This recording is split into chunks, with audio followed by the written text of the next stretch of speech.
கிருஷ்ணகிரி அருகே உள்ள கோட்டக்கொல்லை கிராமத்தில் 5ஆம் ஆண்டு எருதுவிடும் விழாவில் 250 காளைகள் பங்கேற்பு. சீறிப்பாய்ந்த காளைகளை ஆயிரக்கணக்கான கிராம மக்கள் கண்டு மகிழ்ந்தனர். கிருஷ்ணகிரி மாவட்டம் கம்பம்பள்ளி ஊராட்சி கோட்டக்கொல்லை கிராமத்தில் செல்லியம்மன் திருவிழாவை முன்னிட்டு 5ஆம் ஆண்டு மாபெரும் எருதுவிடும் விழா வெகு சிறப்பாக நடைபெற்றது.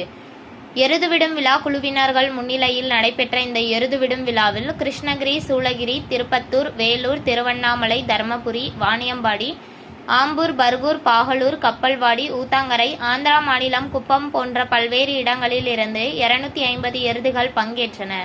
தமிழக அரசின் நிபந்தனைகள் படி எருதுகளை முழு பரிசோதனை செய்யப்பட்டு இருபுறமும் தடுப்புகள் அமைத்து அதன் நடுவே எருதுகள் ஓட ஏற்பாடுகள் செய்யப்பட்டிருந்தது.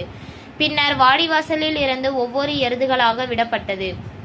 இதில் 120 மீட்டர் தூரத்தினை விரைவாக கடந்த எருதுகளின் உரிமையாளர்களுக்கு முதல் பரிசாக 1,11,222, இரண்டாம் பரிசாக 81,000, மூன்றாம் பரிசாக 63,000, நான்காம் பரிசாக 54,000 வழங்கப்பட்டது.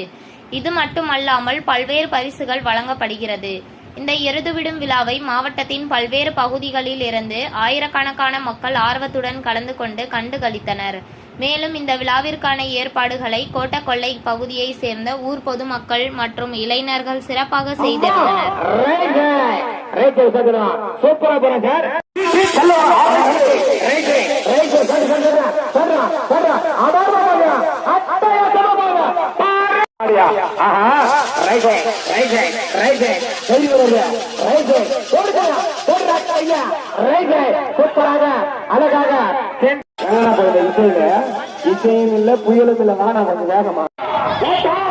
உங்கள் தேடல் நியூஸ் சேனலை லைக் பண்ணுங்க, ஷேர் பண்ணுங்க, கமெண்ட் பண்ணுங்க, ஆல் பெல் பட்டனை கிளிக் பண்ணுங்க, மறக்காம சப்ஸ்கிரைப் பண்ணுங்க.